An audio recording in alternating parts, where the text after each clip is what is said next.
Panther fans, get ready for a deep dive on All-22 because the film don't lie. We got Damian Lewis in the house, filling in for my man Mike Rucker. Y'all know where Rucker is, right? Yeah, he out hunting. No, I got on good authority. He is in the Himalayas on the back of a yak. What? Going across the Himalayas. Are you serious? He's exotic like that. Man, he got his wife with him. I know he's having a good time. They just out there taking pictures. They not gonna do no climbing. Why? Playing around. Was he? So he's giving us a story? Yeah, I know. I'm giving you a story. All right. I don't know where Ruck is, but he might get Wally. I figured he'd be out in the woods somewhere trying to act like he know how to hunt. No doubt. But he might get Wally Pip today because my man Damian Lewis is ready to go. Ready to he rock is it. bringing it. Heard him on the radio yesterday, WFNZ right here in Charlotte. So, look, I had to pick up on part 2 because I know you didn't say everything you had to say yesterday, so you can get it out your system. Yeah, we so try to focus on telling the truth. No doubt. Well, that's a different show now. All-22 here. But look, let's talk about sinking the buck ships. You know how they make all that ruckus down there. Let's start with D-Lou, former defensive line for the Carolina Panthers. Talk about this team and what you can do. You know you got Jameis Winston, who is a developing quarterback. Yep. How do you keep him from hurting you? Let's start right there. I think you keep him from hurting you by putting pressure on the quarterback. I think this is a guy that if we can get to, we can rattle and get him to throw us a couple and also be able to get to him in sack. When you looked at the film against the Bills, Sean McDermott up there, very similar defense. They had some success against them, didn't they? Yes, they did. And first things first is they got success against the left tackle, able to turn the corner and get some sacks. You know, Ryan Day was able to get his first sack of the season, being able to turn the corner and put that pressure on Jameis Winston. Now, Kevin, attacking him defensively, what have you seen on film? Yeah, I think that, with this Bucs offense, they are a great passing offense. And so what a defense really has to do is, like D. Lou said, you got to get after that quarterback and you got to find a way to put some pressure on him. But he's still relatively young in the league, and you got to take advantage of times that if there's a situation you can get him trapped into getting a throw that may cost them a turnover, you got to do it. And this is a defense, we'll talk about it later on, this Panthers defense has got to find a way to get some turnovers. And I think to sink the Bucs ship, you want to try and force them to get some turnovers. And one particular play I saw against the Bills, they really had him in a bind because it looked like he had a read immediately for a receiver that he was going to go to. All right, but the linebacker dropped nicely, which I think Luke Kuechly is that guy. He knows what he needs to do. The safety came up. They kind of read the route that Jameis was going to throw, and they had two guys right there in that position. Jameis had already released it, and it was a turnover. And he's only thrown 4 picks on the year, so he's been more careful with the ball, but he'll still have some of those young quarterback moments. So that's something that the Panthers need to seize on and get more turnovers if they're going to be successful. I mean, let's stay right there on that point, talking about turnovers, because, I mean, at some point, D. Lou, you have to turn defense into offense, right? Yes, you do. And you do that by going after the ball. At the end of the day, the game is about getting the football. And, defensively, the Panthers have been doing great, just outstanding in that stat area. But here is an opportunity where they have a quarterback that they can go after, and he will give them the ball. And I think the most important thing they can do is go out, hacking at it, punching at it, doing all those extra things that they were doing in 15 and 16 and creating those turnovers. And, Kevin, I know, former coach yourself, you know you get what you emphasize, don't you? Yeah, no, and it's something that, with transitioning to the new defensive coordinator this year, it's a little bit new system. They're blitzing a lot more. There's other things that they've been trying to do as part of their defense, and it's been highly effective. I mean, this defense has not given up a lot of yards, not given up a lot of points, but maybe along the line it is, we got to start focusing on what we got to do in practice to get that ball out. And if it means hacking at those arms and pulling at it and doing all those things, the receivers and running backs might not be real happy, but it's getting them better at the same time. And it maybe, helps them find a way to get one or two of those created so they can start getting the feel of what it's like to take the ball away. Do you guys feel like if Kurt Coleman is able to get back in there and certainly Luke Kuechly is able to get back in there, that'll help take this defense to another level? I mean, they're already ranked 3rd in the league. Come on, take them up to the top. Well, I think, just speaking quickly on Coleman, in 2015, that magical season they went to the Super Bowl, he was instrumental in a lot of turnovers on that defense. So missing him the last few games, that's another piece that, maybe there could have been a turnover here and there because he's an experienced guy. He's a hitter. He knows how to tackle. He's a guy that can not only get an interception but force a fumble. So I think that's a key piece that if they can get him back this week, that's all good for this Panthers defense. Well, one thing I noticed looking at film, sometimes you got to give credit to the offense too, because as little as Chicago did, they did have that big play to Cohen.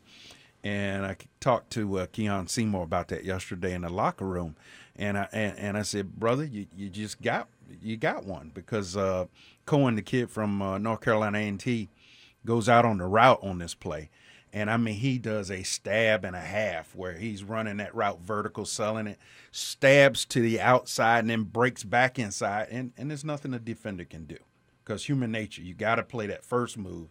And then you get caught on the double move. So it looks like a lot of these young guys obviously have to go through seeing it and being on the field and experiencing it, and then you can lock things down. I think we've seen that. You guys would agree with those two young corners. Yes, you have.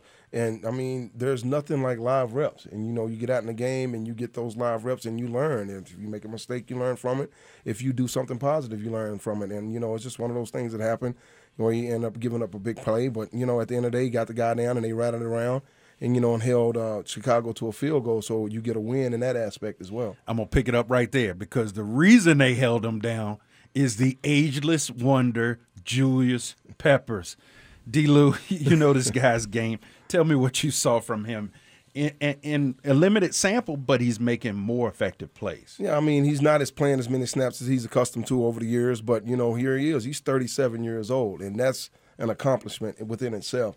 And he's out. He's playing at a high level. He's exemplifying great leadership on the team, and just to see the way he goes out there and puts it all on the line, throwing his body around, is something those young guys can follow for sure. I think the key play, second down, and we'll talk about the big play on third down, but that key play, what did you see? I saw him coming in and just throwing his body into the offensive lineman, pulling, and able to stick his shoulder in there and make a play. I mean, that's just a gut-wrenching, get in there and get it done style football play. And to be 37 years old and banging your body up in the washing machine like that, hey, man, that's serious business right there. That's getting out there and getting it done. And KD, he came off with that look in his eyes that you knew he was going to make a play. Yeah, and it's just amazing, because that was a huge pivotal moment in the game right before the halftime, and you want to get that stop, no touchdown, and they're right on the one. And for him to go in there and take on that block and just put his body on the line to just push everything down and get everything funneled inside, a great play by him. And then he follows it up with a fantastic play where he does kind of play the run first, gets his body in position if he has to make a tackle, sees Trubisky rolling out to his left, and he puts the Jets on. Yes, 37 years old, 300 pounds, been doing it 16 years in the NFL, and chases down the young rookie, the fellow Tar Heel, beats him to the corner essentially, and forces him to put the knee down right before the goal line. They called it a touchdown, but it wasn't after the review. And what a fantastic stand by the defense. I was hoping that was going to be the turning point of the game, that they force that, come out in the second half and find some ways to get points on the board and end up winning the game. It didn't happen that way, but a big, big play by Julius Peppers. And he got a lot of respect post-game. It was interesting to see. Foxy came over to him. Several players came over to him because, I guess it's like being out there on the field with a legend. You got to come over and give him his due respect, and he got that from the Chicago Bears. Well, when you said it didn't turn out to be the play that turned things around, it was because the offense was stuck in neutral all day. And let's talk about that, because we had some tough film to look at this week. And one thing that I know you guys will focus on is first down, you come out. First of all, first play of the game, you come out, and you have a script. You want to get things going. And then the very first play of the game, tackle for a loss in the backfield. What happened? On the play, you want to go out and you want to set the edge. You want to go out and, set the mode, set the mood for the game, especially on the offensive line. You want to go out and knock guys around. You got Trey Turner coming around. He gets the opportunity to seal the defensive end inside, and he ends up bimming him out, which ends up knocking him into McCaffrey and allowing him to make the play. It's just one of those attitude things, Trey Turner, great player. He does things right most of the time. But on this one, just kind of made, the wrong decision on it and not getting the guy sealed inside, which would allow McCaffrey to bounce outside and make a big run out of it. And, it's something that could have went for 5, 6, maybe 7 yards, maybe even a first down, but we didn't get the opportunity to see how this would set the mode of the game because the defensive end ended up popping outside and making the play. Yeah, and you start off with that in the beginning of the game, and there were other times when it just looked like things were amiss in the run game. Yeah, and it's, I think when everyone wants to kind of see how the running game's doing, why is it not successful, why can't we do better, I see moments where there can be better play by certain players in certain situations, like Trey Turner that he had mentioned, but I think that sometimes things just get lined up wrong, and it might be a lack of leadership out there with Greg Olsen being hurt or something like that, but one of the plays that I saw on the offensive side was they tried to run a counter play, and they obviously had a miscommunication somewhere because the offensive line is blocking like it's going to be a counter play to the left side, whereas the tight end is blocking like it's going to be a counter play to the opposite side. So the blocking gets kind of mixed up there and gets crossed over, and so it ends up being just a gain of 0 yards and nothing really happens on it. And if you look at the play closely, let's say the tight end and lines up to the other side, which would be Manhertz goes to the left, Ed Dixon to the right, and they do their assignments that way. With the way the offensive line's blocking, you've got enough numbers, you've got the guys pulling for the certain defenders downfield, that becomes a more clean play. So we don't really know what transpired in the huddle, or maybe the defense did something that threw them off, but there were guys that were unblocked on that play because of some kind of a miscommunication. Yeah, the numbers definitely weren't right, and we all agree when we looked at the film something was amiss there.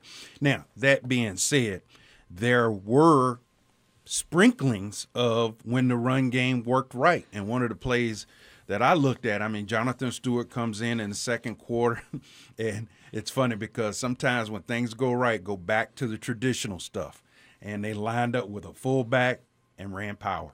And boy, that's a play that's dear to my heart because it's the perfect play in football. You double team at the point of attack, the guard comes around, gets the linebacker, you kick the end and get up in the hole, and that's a statement play, isn't it? Yes, it is. And for them, that's a play that they're comfortable with.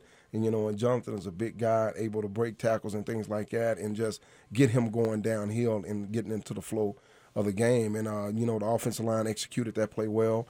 And, just a great play call there and just more of that. Just want to see more of that on a consistent basis. I think with the guys moving forward and being as big and strong as we are up front, it gives the offensive line that opportunity to kind of dominate and set the pace for the game. And it's horses for horses. You get Stewart running downhill, that's where he needs to be, right? Yeah, you want to find ways that you can block down on guys and displace from their area. It's hard in the NFL to just go man on man and push a guy downfield. That's not going to happen. D-Lo, he probably loved that. He'd stuff a guy right there in the hole. You're not going to get movement. But there's angles and double teams like you were talking about. That's where you can get good movement. It's a clean play because you get that whole right side completely just tries to move that defense and linebackers towards the left. You got the 2 tight ends on the right, and you got Alex Arma coming in there full bore to kick out the end guy in the line of scrimmage. And then you add Norwell pulling around for the linebacker. A very simple play where they get good double teams. They get some guys pulling that are on those guys on the outside, and it took off for a nice run. And you get Jonathan Stewart going, you can see got a little guys grabbing at him and stuff after about 2 or 3 yards. But when he get 2 or 3 yards of a head start, that's where he put on another 5, and that was a beautiful run. In you guys' opinion, must-win game? Because we're talking about the end of the first half of the season, your 3rd NFC game, and right now you're 0-2 in the NFC. It got quiet in here. It got quiet in here. I know you former players don't want to talk about must-wins. Yeah. I know y'all hate that word. I'm sorry. No, I'll go first. Listen, I think it's must-win because it's a division game. I know there's a lot of games after, and if we don't win it, I'm not saying the season's over, but I feel like it's the next game.